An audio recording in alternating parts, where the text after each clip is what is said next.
duduk dengan tenang. Kita siapkan hati kita untuk ibadah. Aku memuji kebesaran-Mu, ajaib Tuhan, ajaib Tuhan. Aku memuji kebesaran-Mu, ajaib Tuhan, ajaib Tuhan. Lose Murni kok menyanyi sendiri sih? Iya Lose, ini kan sekolah minggu, kok nyanyi sendiri? Yuk kita ajak anak-anak untuk memuji Tuhan. Ya maaf Lose, lupa. Ya anak-anak, Lauseman undang anak-anak semua untuk bangkit berdiri. Kita mau memuji Tuhan, menyanyikan Kami Memuji Kebesaran-Mu.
Sebelum memulai ibadah, kita mau satukan hati, kita mau berdoa. Lipat tangannya, tutup matanya, Lause Eva akan pimpin anak-anak dalam doa. Bapa yang baik, Bapa yang kami sembah melalui putra-Mu Tuhan Yesus Kristus, kami mengucap syukur ya Tuhan, untuk kesempatan hari ini kami boleh datang kepada Tuhan, kami boleh memuji nama Tuhan, meninggikan nama Tuhan melalui puji-pujian kami. Tuhan, kiranya Engkau hadir di tengah-tengah kami, Engkau memberikan kepada setiap kami sukacita di dalam kami memuji dan menyembah Engkau. Terima kasih Tuhan, kami mau menyerahkan ibadah kami ini mulai dari awal, pertengahan hingga akhir ke dalam tangan pengasihan-Mu. Kami juga Tuhan sadar bahwa kami sering mendukakan hati Tuhan. Kami sering menyakiti hati Tuhan dan hati orang-orang di sekeliling kami, baik melalui perkataan kami, perbuatan kami.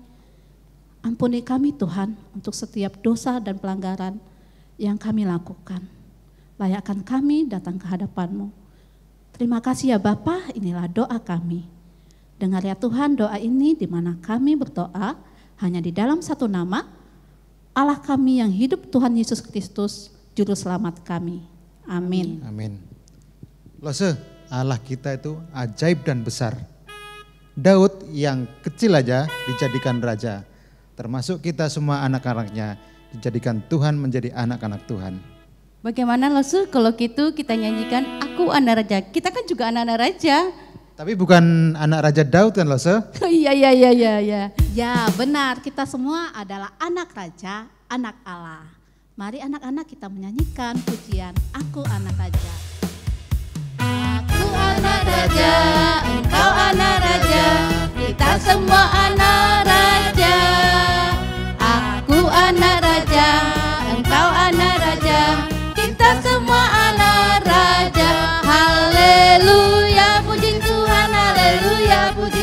Tuhan, haleluya, puji Tuhan, haleluya. Haleluya, puji Tuhan, haleluya, puji Tuhan, haleluya, puji Tuhan, haleluya. Hatiku penuh nyanyian. Hatiku penuh nyanyian, hatiku penuh nyanyian, hatiku bernyanyi untuk Raja segala raja. Sembara dan pujilah Dia, sembara dan pujilah Dia, sembara dan pujilah Dia, Raja segala raja. Hatiku penuh nyanyian. Hatiku penuh nyanyian, hatiku penuh nyanyian, hatiku bernyanyi untuk Raja segala raja. Sembara dan pujilah Dia, sembara dan pujilah Dia, sembara dan pujilah Dia, Raja segala raja.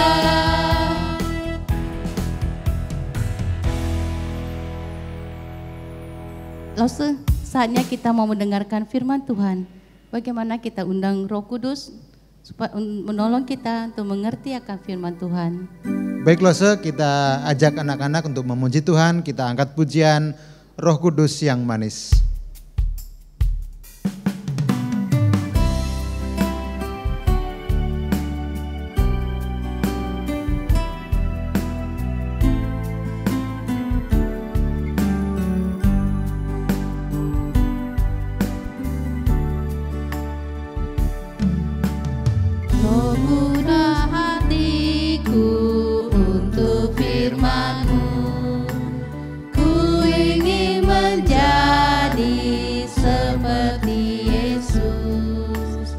Berfirmanlah Tuhan, ku mau mendengar dan melakukannya setiap hari. Roh Kudus yang manis, tolong aku menuruti firman Tuhan. Roh Kudus yang manis, tolongkanku, anak Tuhan yang manis. Kita nyanyikan sekali lagi anak-anak. Ku buka hatiku untuk firman-Mu, ku ingin menjadi seperti Yesus. Berfirmanlah Tuhan, ku mau mendengar dan melakukannya setiap hari.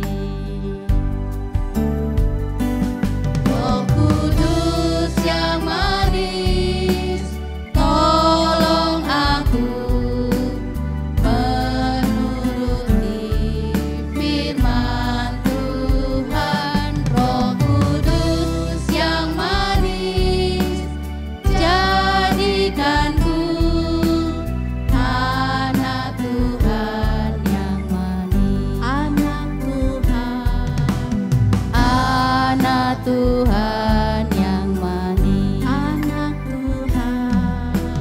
Anak Tuhan yang manis. Saatnya kita akan mendengarkan firman Tuhan. Langsung minta semua anak-anak lipat tangannya, kita mau berdoa. Tuhan Yesus, terima kasih saat ini Tuhan, kami sudah memuji nama-Mu.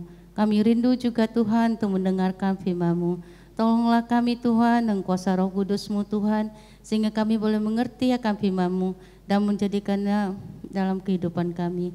Dan tolong juga Lause yang akan menyampaikan firman Tuhan, Engkau kiranya juga mengurapinya. Terima kasih Bapa, berfirmanlah Tuhan, kami siap untuk mendengarkannya. Di dalam nama-Mu kami berdoa. Amin. Amin.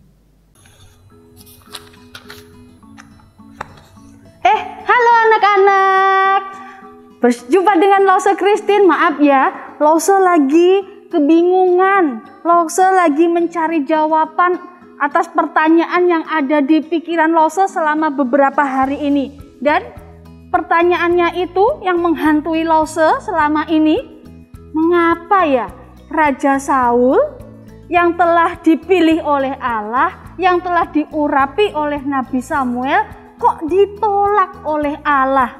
Kenapa? Lause Christine mencari-cari nih jawabannya, dan Lause baru menemukan jawabannya. Dan juga Lause baru ingat minggu lalu Lause Tuti sudah menyampaikan tentang Raja Saul ditolak oleh Allah ya. Tentu anak-anak semua juga masih ingat kenapa Raja Saul ditolak oleh Allah. Rupanya Raja Saul tidak taat kepada Allah. Ketika Raja Saul tidak taat kepada Allah, Allah pun menolak Raja Saul, anak-anak. Nah, jadi kalau begitu bangsa Israel tidak punya raja lagi dong. Siapa yang menjadi raja bangsa Israel kalau Saul ditolak oleh Allah? Jadi orang Israel nanti akan demo lagi kepada Nabi Samuel. Berikan kami raja. Apakah seperti itu ya? Nah, hari ini kita mau belajar kelanjutan dari cerita terdapat dalam 1 Samuel. Nah, anak-anak, setelah Raja Saul ditolak oleh Allah akibat ketidaktaatannya, itu membuat hati Nabi Samuel menjadi sedih, anak-anak. Samuel murung, dia bersedih, berhari-hari dia selalu memikirkan Raja Saul yang telah diurapinya ditolak oleh Allah karena dia tidak taat. Nah, Allah mengetahui kesedihan Nabi Samuel. Lalu Allah menjumpai Nabi Samuel. Allah berfirman kepada Samuel, jangan sedih lagi. Sekarang pergilah ke Bethlehem, ke kota Bethlehem. Jumpai seorang bapak yang bernama Isai. Dari antara anak Isai, aku telah memilih seorang untuk menjadi raja menggantikan Saul. Itu firman Allah kepada Samuel. Tapi anak-anak, Samuel berpikir, dia takut kalau Samuel pergi ke Bethlehem mencari pengganti Raja Saul, Raja Saul pasti marah, ya kan? Dan Samuel bisa-bisa mengalami bahaya kalau Saul mengetahui dia mencari penggantinya. Bisa-bisa Saul membunuh Samuel. Samuel takut. Tapi Tuhan Allah memberikan solusi kepada Samuel. Allah berkata kepada Samuel, kamu Samuel bawalah seekor lembu. Katakan bahwa kamu akan memberikan korban persembahan kepada Tuhan. Nah, setelah mendengarkan apa yang disampaikan oleh Allah, Samuel segera bangkit. Dia mengambil tabung tanduknya dan mengisi tabung tanduknya dengan minyak urapan. Anak-anak, tabung tanduk itu seperti apa sih? Seperti ini nih tabung tanduk. Tabung tanduk itu terbuat dari tanduk binatang ya anak-anak, seperti ini. Dan minyak urapan adalah minyak yang terbuat dari rempah-rempah dan baunya harum sekali. Itu biasa digunakan oleh para nabi untuk mengurapi raja, untuk menguduskan sesuatu bagi Tuhan. Samuel segera mengambil tabung tanduknya itu dan mengisi dengan minyak urapan. Lalu Samuel membawa seekor lembu jantan yang masih muda pergi ke Betlehem. Sesampainya di Betlehem, para tua-tua di Betlehem menyambut Nabi Samuel. Siapa yang tidak kenal dengan Nabi Samuel? Dia adalah nabi yang besar, yang sangat terkenal. Banyak orang mengenal Nabi Samuel. Orang-orang di Betlehem menyambut Samuel. Dan Samuel mengundang Isai bersama dengan keluarganya untuk mengikuti kebaktian atau doa, ucapan syukur, memberikan persembahan kepada Allah. Nah, anak-anak, setelah mereka semua berdoa, memberikan korban bakaran, lalu Samuel meminta kepada Bapak Isai untuk memperkenalkan anaknya satu persatu kepada Nabi Samuel. Lalu muncullah Eliab, anaknya Isai yang pertama. Tapi rupanya anak-anak, bukan dia yang dipilih oleh Allah. Padahal ketika Samuel memandang kepada Eliab, Samuel kagum. Oh, tinggi, tampan, pasti ini yang dipilih Allah. Rupanya bukan. Lalu Bapak Isai memperkenalkan lagi Abinadab, anaknya yang kedua. Ketika Abinadab muncul di hadapan Samuel, rupanya Samuel juga bilang, bukan dia yang dipilih Allah. Siapa lagi ya kalau begitu? Lalu anaknya yang ketiga, anak Bapak Isai yang ketiga lewat di depannya Samuel. Syama ya namanya. Tapi rupanya bukan Syama juga yang dipilih Allah untuk menggantikan Raja Saul.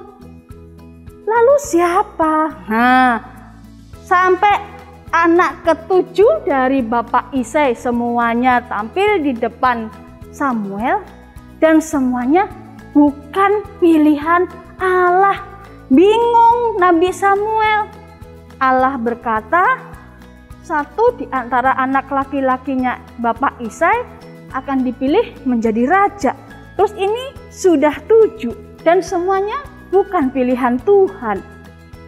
Lalu Samuel bertanya kepada Bapak Isai, apakah ini semua anak laki-lakimu?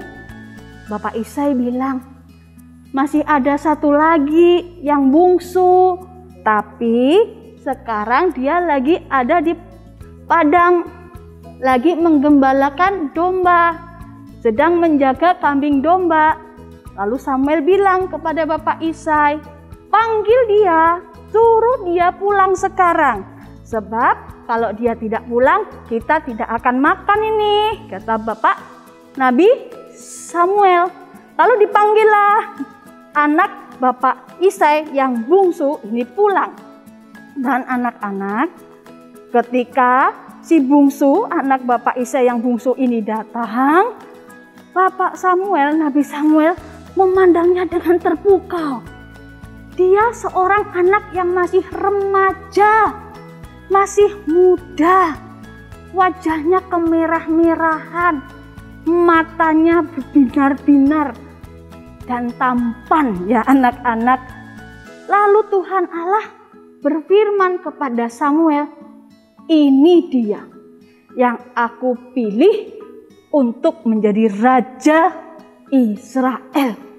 Bangun dan urapi dia, kata Allah, firman Allah kepada Samuel.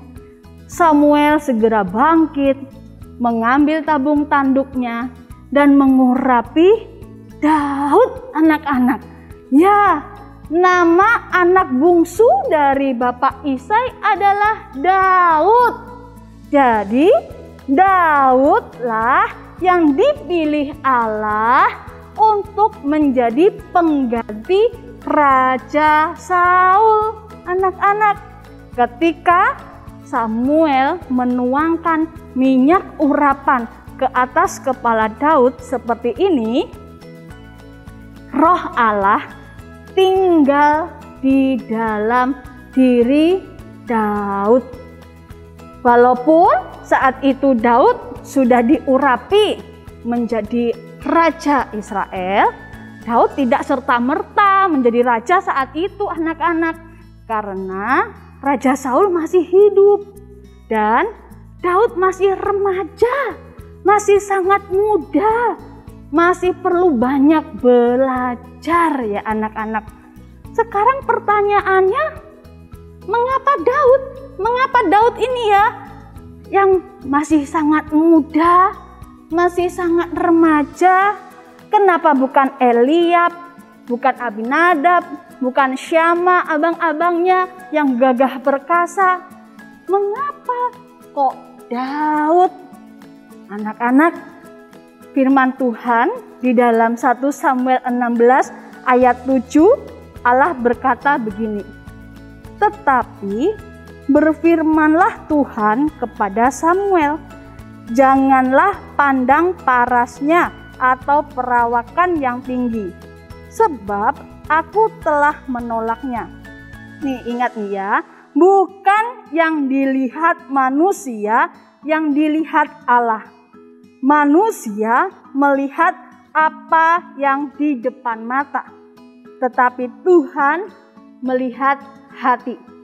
Ketika Samuel pertama kali bertemu Eliab, dia terpukau. Gantengnya, wow, gagahnya, wow, tingginya.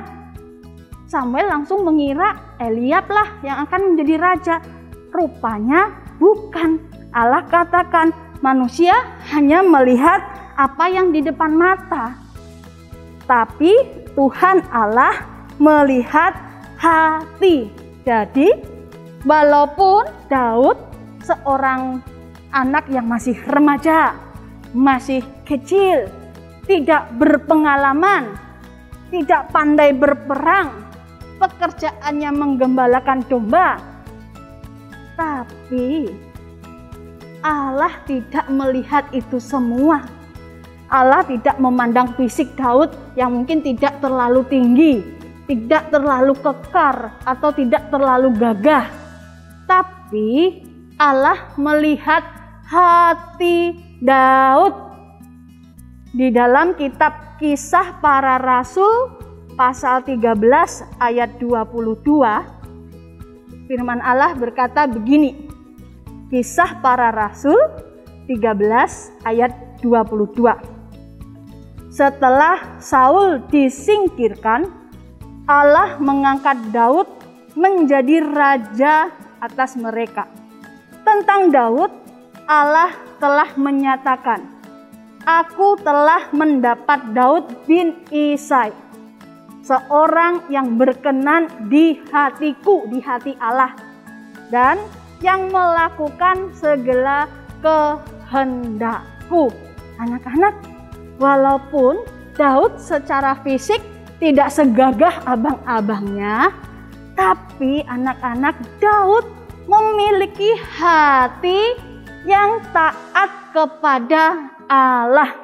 Dan Daud hidup berkenan kepada Allah. Jadi anak-anak, di hadapan Allah itu lebih penting daripada wajah yang tampan, wajah yang cantik, fisik yang bagus, yang gagah, yang maco. Yang diperhatikan Allah adalah hati yang mau taat kepada Allah, hati yang mau tunduk kepada kehendak Allah, hati yang berkenan di hadapan Allah. Jadi anak-anak, Allah memilih Daud karena Daud adalah seorang pemuda yang taat kepada Allah. Jadi anak-anak, kita tahu sekarang Allah tidak senang apabila anak-anaknya tidak taat kepada kehendaknya. Allah menolak Raja Saul karena Saul tidak taat kepada firman Allah. Allah berkenan kepada Daud karena Daud taat kepada Allah. Jadi anak-anak, mari kita belajar jadi anak-anak Tuhan yang taat kepada Tuhan. Jangan pernah minder kalau kamu punya kulit hitam kayak Lause. Jangan pernah minder kalau kamu punya rambut keriting. Jangan pernah minder kalau fisikmu tidak tinggi. Kita di hadapan Tuhan sama, yang Tuhan lihat bukan fisik kita. Yang Tuhan lihat hati kita. Apakah hati kita mau taat kepada Tuhan? Apakah hati kita itu berkenan di hadapan Tuhan, anak-anak? Jadi ayo kita sekarang berlomba-lomba untuk menjadi anak yang taat kepada firman Tuhan, anak yang taat kepada kehendak Tuhan. Nah, Lause mau ajak anak-anak untuk belajar satu ayat hafalan. Terambil dari 1 Samuel pasal 16 ayat 7b. 1 Samuel pasal 16 ayat 7b. Bukan yang dilihat manusia, yang dilihat Allah. Manusia melihat apa yang di depan mata, tetapi Tuhan melihat hati. Sekali lagi, 1 Samuel 16 ayat 7b. Bukan yang dilihat manusia, yang dilihat Allah. Manusia melihat apa yang di depan mata, tetapi Tuhan melihat hati. Ya anak-anak, Tuhan melihat setiap hati kita. Tidak ada yang tersembunyi di hadapan Tuhan. Nah, hari ini kita sudah belajar ya bahwa Daud diurapi menjadi raja menggantikan Raja Saul. Firman Tuhan hari ini dari 1 Samuel pasal 16. Dan inti dari firman Tuhan hari ini yang kita pelajari sama-sama, bahwa Allah memilih Daud bukan karena wajahnya yang tampan, namun Allah melihat hati Daud. Daud adalah seorang pemuda yang berkenan di hati Allah, dan ia selalu taat kepada kehendak atau firman Allah. Jadi kalau kita mau berkenan di hadapan Allah, hidup kita menyenangkan Allah, ayo kita hidup T-A-A-T, taat kepada firman Tuhan. Oke anak-anak, sampai di sini kebenaran firman Tuhan hari ini. Biarlah anak-anak semua, kita semua boleh belajar menjadi anak-anak Tuhan yang hidup menyenangkan hati Tuhan, yang hidup berkenan di hadapan Tuhan. Kita tunduk kepala, kita berdoa. Terima kasih Tuhan untuk firman-Mu yang kami dengar pada hari ini. Tolong kami menjadi anak-anak Tuhan yang taat kepada Tuhan. Seperti Daud yang hidup berkenan di hadapan Tuhan. Yang hidupnya menyenangkan hati Tuhan. Tuhan, kami bersyukur Engkau Allah yang penuh kasih. Engkau tidak memandang bentuk fisik kami, bentuk rupa kami. Tetapi Tuhan melihat hati kami. Tolong kami supaya kami memiliki hati yang taat kepada Tuhan, hati yang tunduk kepada Tuhan, hati yang mau patuh kepada firman Tuhan. Terima kasih Tuhan, dalam nama Tuhan Yesus kami berdoa. Amin.